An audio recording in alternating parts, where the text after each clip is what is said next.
Boa noite, povo de Deus, graça e paz. Nós estamos aqui mais uma vez nessa transmissão online, enquanto esses dias de isolamento social continuam, mas continuamos unidos através da oração, através do mesmo propósito e através da palavra de Deus. Creio que muitos agora estão em casa acompanhando pelo celular, pelos aparelhos eletrônicos, mas como sempre nós estamos chamando atenção. Nosso desejo é que você participe desse culto. Nosso desejo é que você receba a palavra aqui ministrada, as orações aqui que serão feitas, os cânticos que serão entoados, e participe desse culto conosco, mesmo estando à distância. Você que não é membro da nossa igreja e recebeu esse link e está assistindo esse vídeo agora, participando desse culto através da transmissão online, eu quero te dar as boas-vindas e pedir que você continue aí ligado com a gente. Nós teremos um período de culto mais abreviado, mais objetivo, mas certamente com desejo e com alvo de agradar ao Senhor nosso Deus. Nosso desejo é que você seja profundamente edificado também por cada parte desse culto. Quero te convidar a ficar em pé aí onde você está, na sua casa, no ambiente onde você separou agora para participar desse culto, com a sua família ou sozinho. Se colocasse de pé nesse instante para adorar o nosso Deus. Tem muitas coisas que nós não sabemos, tem muitas respostas que nós não temos. Não sabemos quanto tempo vai durar esse período de quarentena, não sabemos quanto tempo ainda as coisas ficarão como estão, as igrejas fechadas, as portas dos prédios fechadas, mas nós temos uma certeza: porque o Senhor Jesus Cristo está vivo, nós podemos crer no amanhã. Nós temos esperança que, mesmo sem saber das coisas que vão acontecer no dia seguinte, nós sabemos que o Senhor Jesus estará conosco todos os dias. E com essa certeza no seu coração, eu quero te convidar a ficar em pé agora e louvar o Senhor com esse cântico. Porque Ele vive, eu posso crer no amanhã. Vamos adorar o Senhor?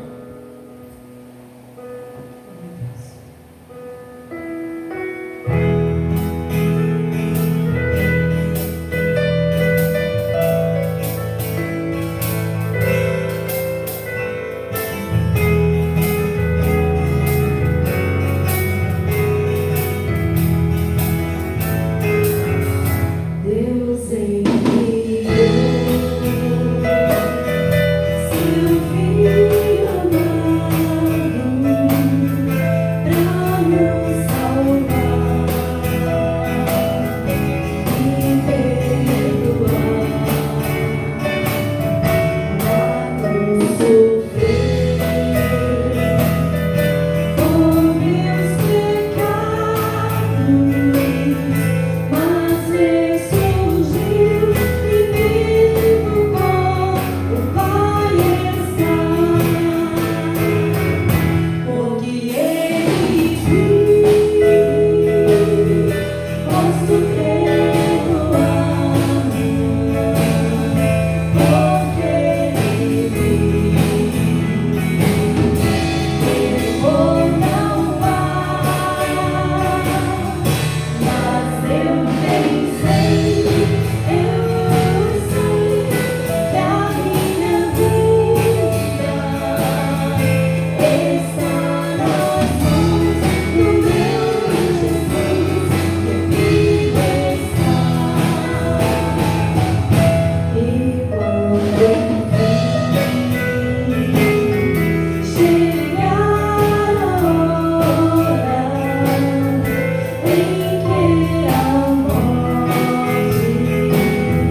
Glória a Deus, porque Ele vive e nós temos esperança, porque nós sabemos que Ele vive, Ele também reina sobre todas as coisas, soberano nosso Deus. Eu quero te convidar a abrir comigo a sua Bíblia, no livro do profeta Isaías, capítulo 6. Isaías 6.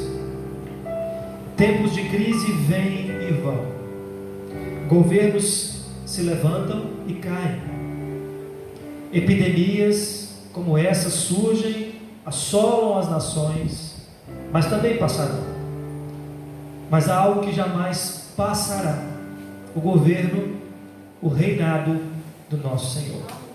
Isaías capítulo 6, a partir do verso 1, diz assim: no ano da morte do rei Uzias, eu vi o Senhor assentado sobre um alto e sublime trono. As abas de suas vestes enchiam o templo.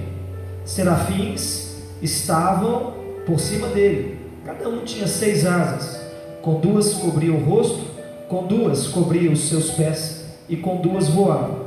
E clamavam uns para os outros, dizendo: Santo, Santo, Santo é o Senhor dos exércitos. Toda a terra está cheia da sua glória. As bases do limiar se moveram à voz do que clamava, e a casa se encheu de fumaça.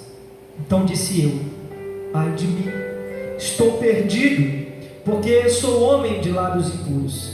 Habito no meio de um povo de impuros lábios, e os meus olhos viram o Rei, o Senhor dos exércitos.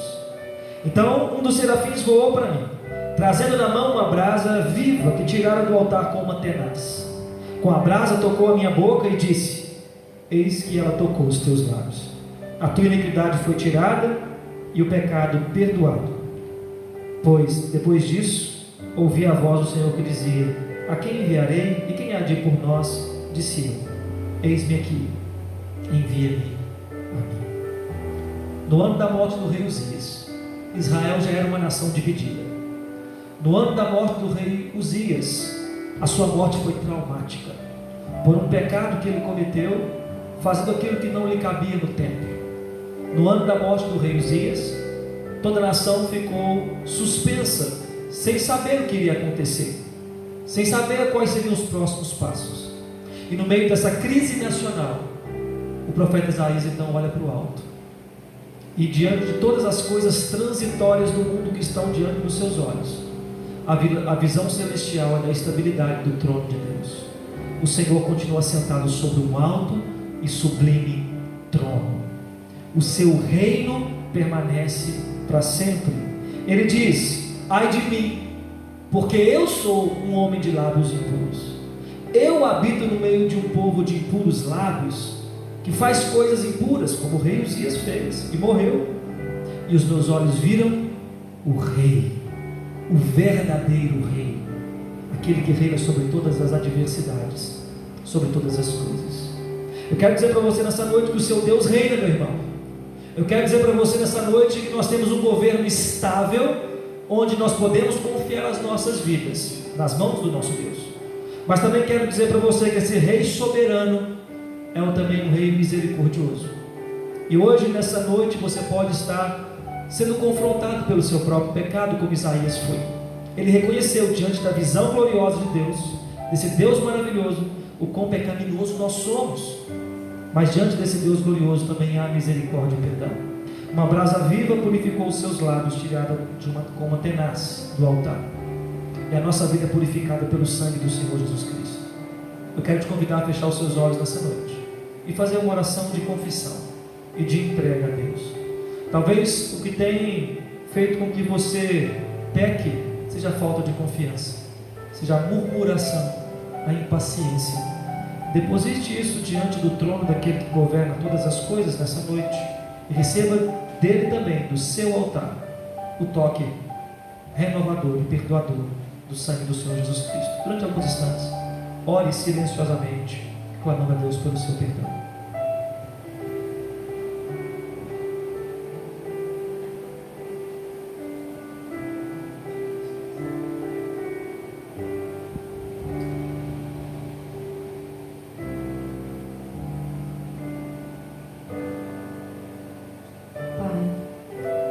Em nome de Jesus, estamos na Tua presença nessa noite, reunidos com a Tua igreja, Senhor. todos, ó Pai, te clamando, te buscando e pedindo ao Senhor, ó Deus, que o Senhor perdoe os nossos pecados, que o Senhor, ó Pai, apague as nossas transgressões. Nós sabemos, ó Pai, que o preço que o Senhor pagou naquela cruz por nós nos deu livre acesso ao trono da graça, Pai. E nós clamamos por este sangue neste momento, pelo sangue de Jesus sobre a nossa vida, por esse sacrifício perfeito, Senhor, sobre nós, ó Pai, sobre a nossa vida. Senhor, limpa-nos, purifica-nos, ó Pai. Sabemos que não somos merecedores, ó Pai.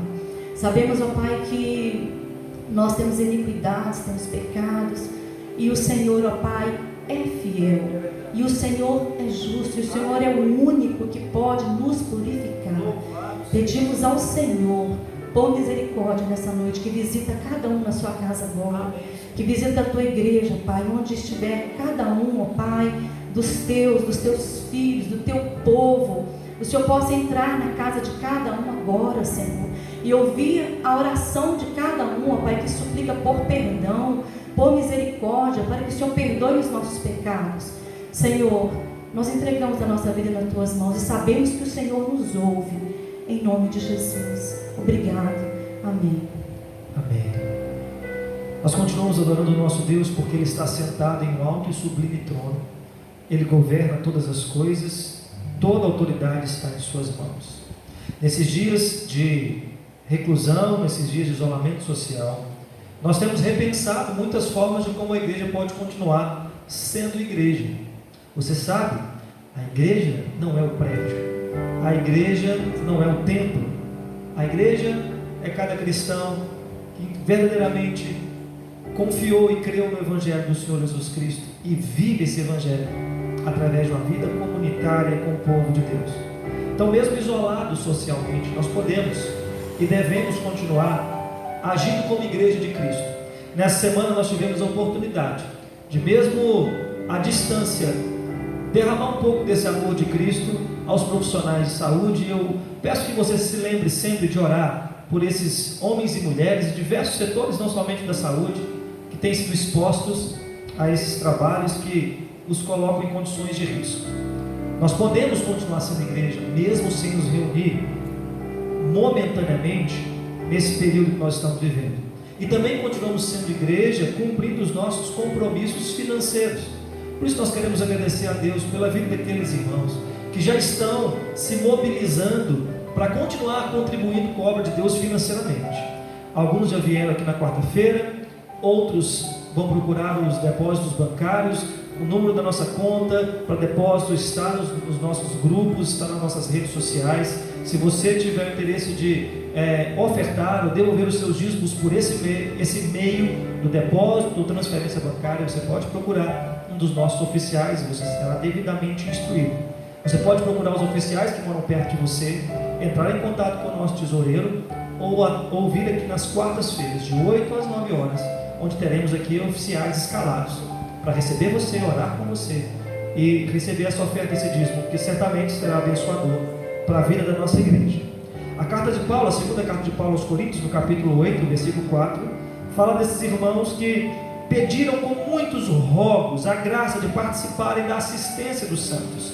Paulo diz no versículo 5 que eles não somente fizeram como nós esperávamos, mas também deram-se a si mesmo primeiro ao Senhor, depois a nós, pela vontade de Deus. Antes de entregar dízimos, antes de entregar a oferta, nós entregamos nosso coração para o Senhor. Nós nos entregamos a Deus e conosco vem tudo aquilo que nós possuímos para a sua presença. Nós aprendemos isso do próprio Senhor Jesus Cristo, que no versículo 9 o apóstolo Paulo diz: pois conheceis a graça do nosso Senhor Jesus Cristo, que sendo rico, se fez pobre por amor de vós, para que pela sua pobreza vos tornasseis ricos. Deixa eu orar com você pela sua vida financeira, pelo seu trabalho, pelo seu sustento, pela provisão de Deus na sua vida. Pai, muito obrigado, porque mesmo em tempos de escassez, de crise, o Senhor continua sendo Deus provedor. O Senhor é o Deus provedor dessa igreja, e o Senhor é o Deus provedor de cada família dessa igreja. Nós oramos agora, Deus, por aqueles que estão sem trabalhar, por aqueles, ó Deus, que estão com contas batendo na porta e sem possibilidade de adquirir recursos, ó Deus, pelo seu trabalho. Nós oramos, ó Deus, que nesse momento onde as portas dos comércios estão fechadas, o Senhor abra para eles uma porta nos céus. Como o Senhor promete na sua palavra, que abriria as portas do céu, as janelas do céu, e derramaria bênçãos sem medida. Nós oramos por essas bênçãos sobre o seu povo, Senhor, sobre a sua igreja, sobre aqueles que estão necessitando de uma resposta do Senhor. Traz tempos, ó Deus, de provisão, de bonança para nós. É o que nós oramos, te pedindo no nome do Senhor Jesus. Amém. Vamos ficar em pé, vamos louvar o Senhor, cantando, adorando a Deus com cânticos espirituais.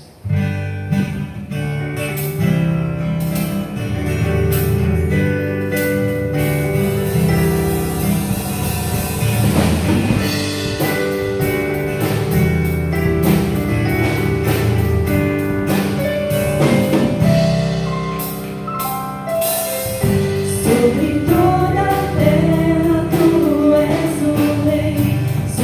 as montanhas e o pôr do sol.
Jesus disse assim: deixe-vos a minha paz.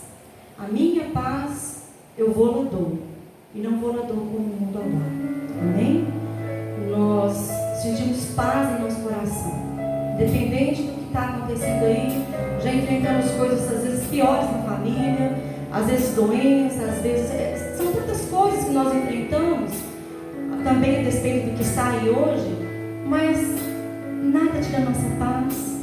O mundo tem um certo tipo de paz, mas Jesus falou que Ele nos deu a paz.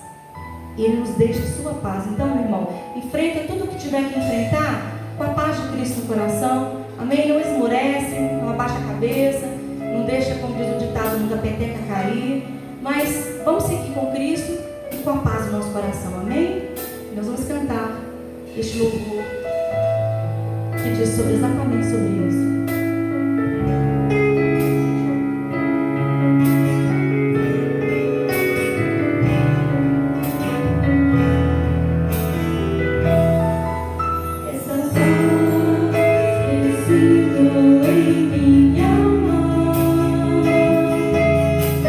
Não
coronavírus, as pragas, a morte, o que estamos vivendo, nada pode nos separar do amor de Deus, amém? Eu te convido a cantar essa canção nesta noite, porque como o apóstolo Paulo declarou, acho que esse versículo, se não me falha a memória, ele disse que eu estou bem certo do que nem morte, nem vida, nada é nada, amém, irmãos? Criamos essa palavra.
quando canta essa canção na sua casa, ou aqui os que estão presentes, dá vontade de abraçar? Essa canção é a nossa canção clássica para termos um momento de comunhão entre os irmãos. Então eu sei que quando nós cantamos aqui, você deve se lembrar que muitas vezes nós, cantando essa canção, pedimos para sair do lugar, para abraçar quem estava perto. Hoje nós não podemos fazer isso. E a minha oração é que com esse tempo de privação, tempo de afastar-se de abraçar, como diz Eclesiastes. Nesse tempo de privação você possa valorizar mais as bênçãos que Deus tem te dado, valorizar mais estar na casa de Deus, no prédio onde nos reunimos para adorar o Senhor, valorizar esse momento de gestos de comunhão na igreja, que às vezes nós ficamos assim meio constrangidos, não queremos sair do lugar. Olha como faz falta, hein? Dar um abraço apertado no nosso irmão. Nós cremos no Senhor Jesus que esse dia chegará logo, onde nós poderemos voltar ao normal, mas uma versão melhorada, uma versão mais animada com o Senhor, amém? Nós vamos orar agora, nós teremos um momento da ministração da palavra, mas como nós fizemos domingo passado, eu queria que você que tem criança em casa agora, está aí com seu filho, com a sua filha, se aproximasse dele se você puder, abraçar, colocar as mãos aí bem depois de higienizadas, né? Na cabecinha desse menino, dessa menina, e orar por ele agora. E orar também pelas crianças da nossa igreja. Essa semana a Fernanda, a Evelyn, as meninas lançaram um desafio para as nossas crianças de decorar versículos bíblicos. Que bênção, que coisa legal ver as nossas crianças, mesmo em casa, crescendo na palavra de Deus. É bênção demais. Elas escreveram cartinhas para os profissionais da saúde e foi tão bom vê-las também participando. Aproveite para orar por elas. E aproveite para quando acabar esse momento de culto ou antes de dormir, ler com ela o texto que nós lemos aqui nessa noite, contar para ela a história desse texto na sua linguagem, de uma maneira que ela vai entender melhor e ter esse momento devocional com ela também. Vamos orar pelas crianças e pela palavra de Deus que iremos ler e meditar nessa noite. Senhor Deus, nós te damos graças pelo privilégio, ó Deus, de agora podermos meditar na tua palavra. Oramos, ó Deus, pelas nossas crianças, tantas crianças que temos, ó Deus, tantos filhos queridos dessa igreja, que estão passando, a maioria deles, Deus, dias de muito tédio, ó Deus, sem muita coisa para fazer, dentro de casa, sem poder sair. Deus, abençoe essas crianças em nome de Jesus. O Senhor dê a eles, Deus, um espírito criativo, para o papai e para a mamãe também, ideias criativas para aproveitar esse tempo de reunir as crianças ao redor da palavra do Senhor. Não seja um tempo só de ficar no celular, só de ficar no desenho, mas de aprender as preciosas lições da tua palavra. Unge e capacita os pais para poder fazer isso, desperta o interesse no coração das crianças. A nós agora também queremos ouvir tua palavra, o Senhor fala no nosso coração, ainda que nesse momento de transmissão online. O Senhor fale conosco, aplica a tua palavra nas nossas vidas, nos trazendo conforto, exortação da parte do Senhor. É o que oramos no nome de Jesus. Amém. Abra sua Bíblia comigo no Evangelho de Mateus, capítulo 6. Evangelho de Mateus, capítulo 6, do verso 25 até o verso 34. Mateus 6, de 25 a 34, é a parte final deste capítulo do Evangelho de Mateus. Eu vou ler, peço que você acompanhe a leitura desse texto que eu irei fazer aí na sua Bíblia em casa. Ansiosa solicitude pela vida é o tema que nós temos aqui, nesse texto. Diz assim a palavra de Deus: por isso vos digo, não andeis ansiosos pela vossa vida, quanto ao que haveis de comer ou beber, nem pelo vosso corpo, quanto ao que haveis de vestir. Não é a vida mais do que o alimento, e o corpo mais do que as vestes? Observai as aves do céu, não semeiam, não colhem, nem ajuntam em celeiros, contudo, vosso Pai Celeste as sustenta. Porventura não valeis vós muito mais do que as aves? Qual de vós, por ansioso que esteja, pode acrescentar um côvado ao curso da sua vida? E por que andais ansiosos quanto ao vestuário? Considerai como crescem os lírios do campo. Eles não trabalham, nem fiam. Eu, contudo, vos afirmo que nem Salomão, em toda a sua glória, se vestiu como qualquer deles. Ora, se Deus veste assim a erva do campo, que hoje existe e amanhã é lançada no forno, quanto mais a vós, outros homens de pequena fé. Portanto, não vos inquieteis dizendo: que comeremos, que beberemos, ou com que nos vestiremos, porque os gentios é que procuram todas essas coisas. Pois vosso Pai Celeste sabe que necessitais de todas elas. Buscai, pois, em primeiro lugar o seu reino e a sua justiça, e todas estas coisas vos serão acrescentadas. Portanto, não vos inquieteis com o dia de amanhã, pois o amanhã trará os seus cuidados. Basta ao dia o seu próprio mal. Eu ouvi certa vez uma história dessas que com E, não é com H, nós sabemos que não é verdadeira, mas que me chamou a atenção para os fatos que aconteceram. Diz que certa vez um ladrão entrou em uma casa e começou a andar assim vagarosamente, pé a pé, passo a passo, para ver se encontrava alguma coisa de valor para roubar. É ladrão, é para isso que ele está na casa. Mas enquanto ele começou a andar ali perto da cozinha, ele ouviu uma voz que vinha de um outro cômodo, dizendo assim: eu te vejo e Jesus te vê. Ele ficou preocupado, porque então alguém poderia estar olhando ele para algum sistema de câmeras. Começou a procurar e não encontrou nenhuma, e cada vez que ele se dirigia mais perto daquele cômodo, ele ouvia a voz dizendo: eu te vejo e Jesus te vê. E ele foi ficando mais aflito e mais preocupado, com medo de ser descoberto e preso, mas ele tinha que descobrir o que estava acontecendo. Então ele continuou andando até chegar naquele quarto, e ele viu num puleiro um papagaio, e o papagaio repetia essa frase o tempo todo: eu te vejo e Jesus te vê. O ladrão respirou aliviado, viu que era só um papagaio, mas distraído ali com as cores, com aquele papagaio engraçadinho, brincando com ele, não percebeu que do lado dele tinha um Doberman enorme, feroz, rosnando, e o papagaio olhou para o Doberman e disse: Jesus, pega ele. Um detalhe pode mudar toda a história.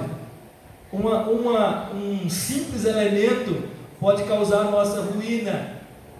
Uma distração momentânea pode nos fazer errar o caminho. Você é uma pessoa distraída?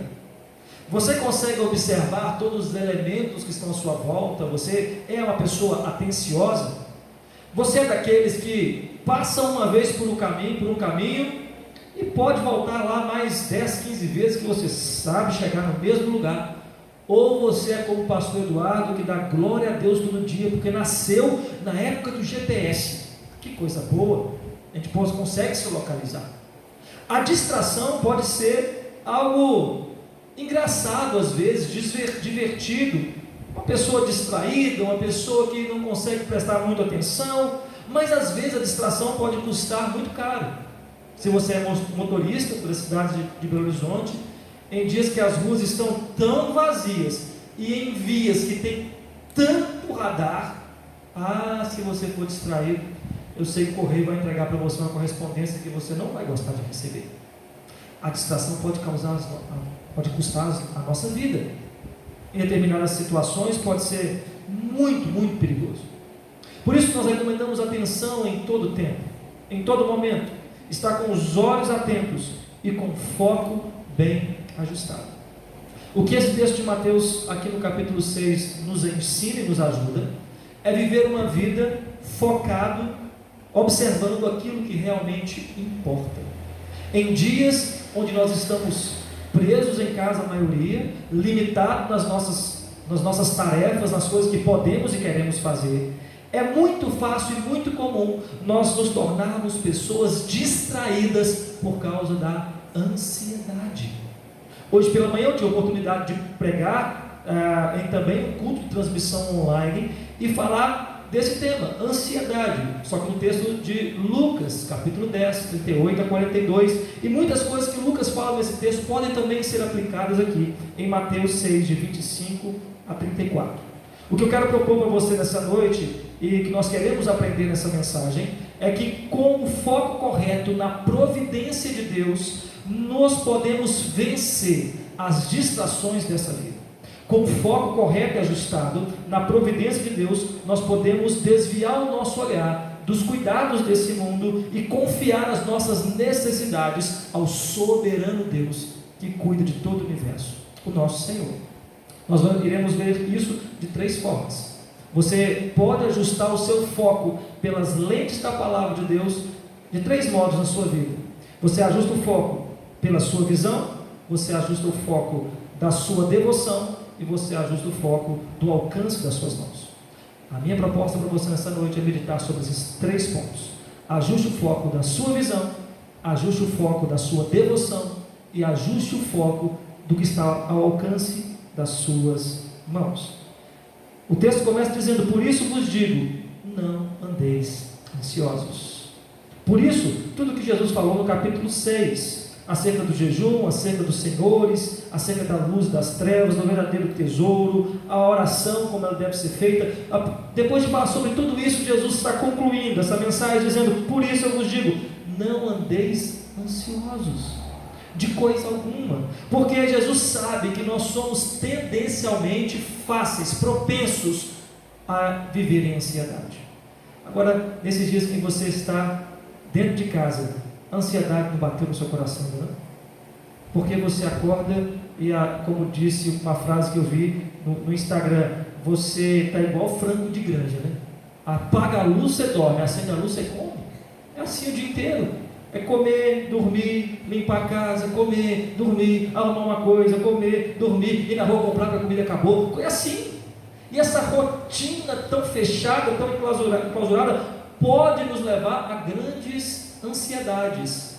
Na busca por aliviar a ansiedade, talvez nós começamos a nos distrair demais. Como nós podemos então vencer a ansiedade? É o que Jesus está propondo aqui para nós. Em primeiro lugar, ajuste o foco da sua visão.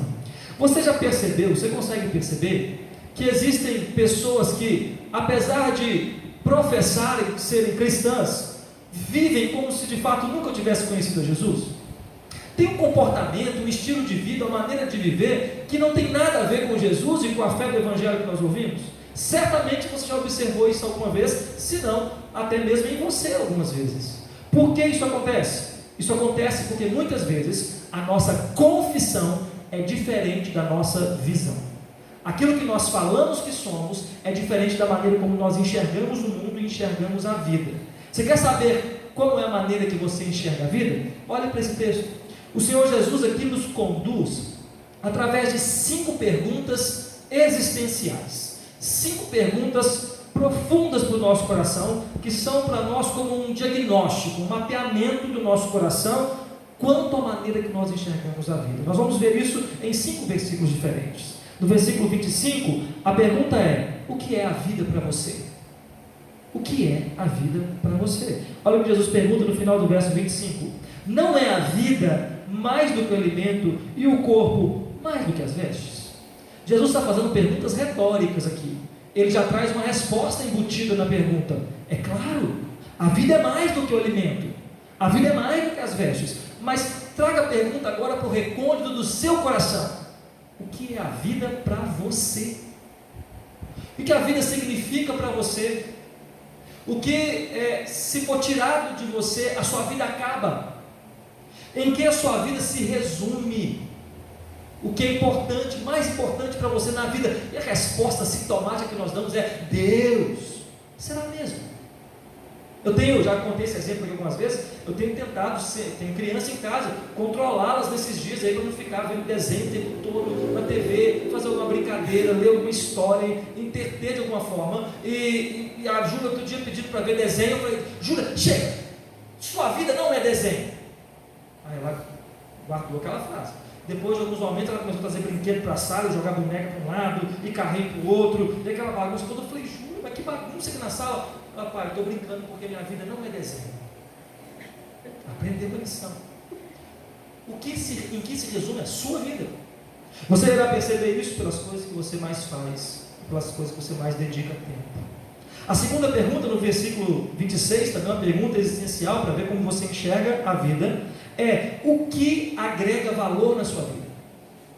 O que para você torna a sua vida valorosa? Olha só o versículo 26, finalzinho: porventura não valeis vós muito mais do que as aves?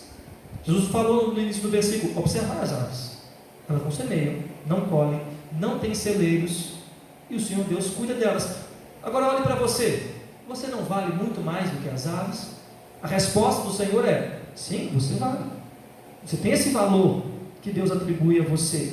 Agora a pergunta que eu te faço é: o que agrega valor na sua vida para você? Para você dizer assim: minha vida não vale nada, a minha vida é muito ruim. Por quê? Porque você não tem o emprego dos sonhos, porque você não tem a família dos sonhos, porque você não tem a aparência que você gostaria de ter, porque você não tem as coisas que você gostaria de alcançar. Por que sua vida não é a vida dos sonhos? O que agrega valor para você? O que torna a sua vida valorosa? Terceira pergunta, versículo 27. Quem está no comando das suas decisões? Qual de vós, por mais ansioso que esteja, pode acrescentar um côvado ao curso da sua vida? E a resposta de Jesus dentro da pergunta é: ninguém. Ninguém pode acrescentar. Mas ainda assim nós tomamos decisões todos os dias. E quem está no controle das suas decisões? As decisões que você toma, a quem você está subordinado? Quem é a autoridade sobre a sua vida para você decidir ir ou decidir ficar? Decidir comprar ou decidir vender? Decidir tirar foto, decidir postar? Quem é a autoridade sobre a sua vida? Quem está no comando das suas decisões? Quarta pergunta, versículo 28. Quais são as coisas que te deixam ansiosos ou ansioso? Quais são as coisas que te deixam ansioso ou ansiosa? Olha o versículo 28. Por que andais ansiosos quanto ao vestuário? Eu creio que isso não deixa ninguém ansioso hoje em dia, né? A roupa que está usando, se está na moda, se não está, o tipo de vestuário, a mulher antes de sair de casa, aquele guarda-roupa cheio, os homens também, aquele guarda-roupa cheio, aí põe a mão na cintura e fala: eu não tenho roupa no culto hoje, vou ficar em casa. Agora você pensa, desculpa mais, né? Você pode assistir o culto de pijama aí na sua casa, não sei como você está. Mas às vezes é assim que nós nos comportamos. Por causa dessas pequenas coisas, nós ficamos ansiosos. A maneira de você ajustar suas lentes, descobrir a razão da sua vida, a maneira que você enxerga a vida. E finalmente, versículo 30, é a quinta e última pergunta que Jesus faz aqui para averiguar o nosso coração. Ele diz assim: ora, se Deus veste assim a erva do campo, que hoje existe e amanhã é lançada no forno, quanto mais a vós outros, homens de pequena fé. A pergunta de Jesus poderia ser traduzida da seguinte forma: como você vê Deus em sua vida? Como você consegue enxergar Deus agindo em você e através de você? Você consegue ver? Ou você passa uma semana inteira sem pensar em Deus, uma semana inteira sem pensar como Deus está agindo na sua vida, e quando chega domingo, na igreja, no culto online, é que nós vamos pensar em Deus. Como você enxerga Deus em sua vida?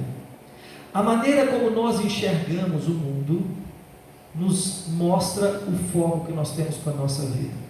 E por causa de uma visão errada de enxergar a vida, nós podemos viver sofrendo pela ansiedade, pela tristeza e pelas distrações. Jesus quer trazer o nosso coração para um foco aqui, mas antes Ele quer alinhar a sua visão. Qual a maneira que você enxerga a vida? O que é mais importante para você? Você enxerga a vida pela luz da palavra de Deus e pela luz do Evangelho?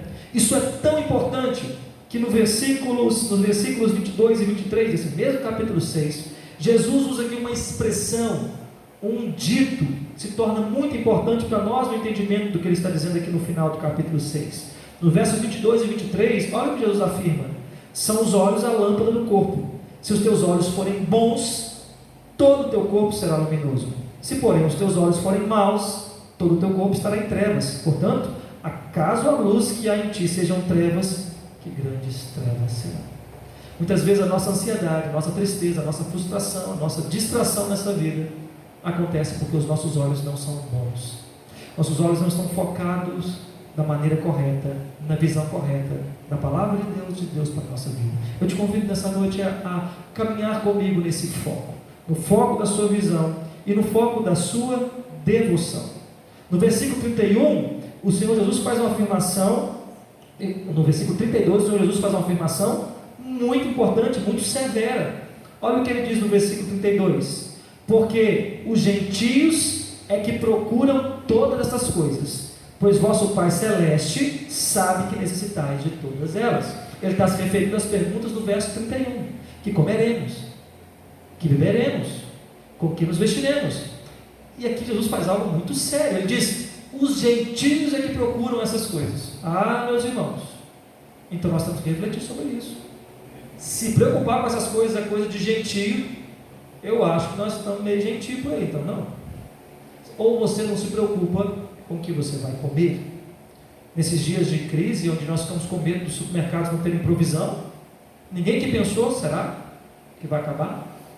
Queremos beber, queremos vestir.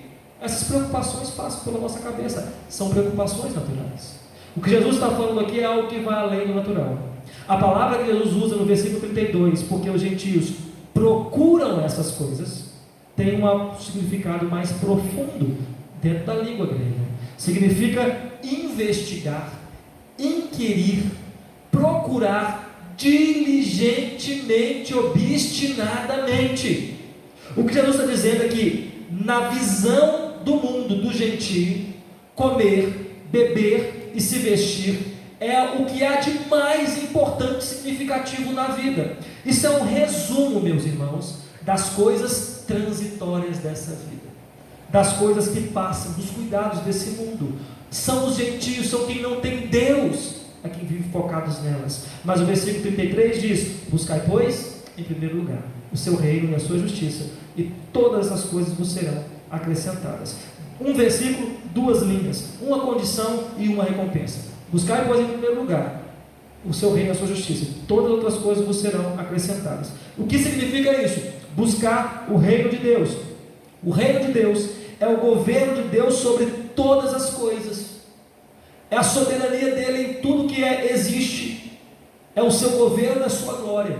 Nós vemos isso aqui no capítulo 6, na oração do Pai Nosso. O Pai Nosso diz: portanto, orareis assim: Pai nosso que estás no céu, santificado seja o teu nome, venha o teu reino. E no final da oração do Pai Nosso: pois teu é o reino. Essa oração de venha o teu reino e teu é o reino é a ideia do já e do ainda não. Deus já reina soberanamente sobre todas as coisas, mas nós oramos para que o reino de Deus venha nos corações de cada pessoa. Então, buscar em primeiro lugar o reino de Deus é ser propagador, proclamador das verdades desse reino, a fim de que mais corações sejam tronos do reinado de Cristo. O que significa então buscar a justiça de Deus? A justiça é a norma de vida pela qual os súditos desse reino vivem em perfeição para agradar a Deus. É isso que Mateus também diz no final do capítulo 5, no versículo 48. Portanto, sede vós perfeitos, como perfeito é o vosso Pai Celeste. Nós oramos para que o reino venha, nós vivemos com a prioridade de que o reino de Deus se expanda no coração das pessoas, mas isso vai acontecer à medida que nós aplicamos as suas normas, as suas leis nas nossas vidas. Esse reino vem, mas primeiro vem no nosso coração. Como recebemos essa recompensa?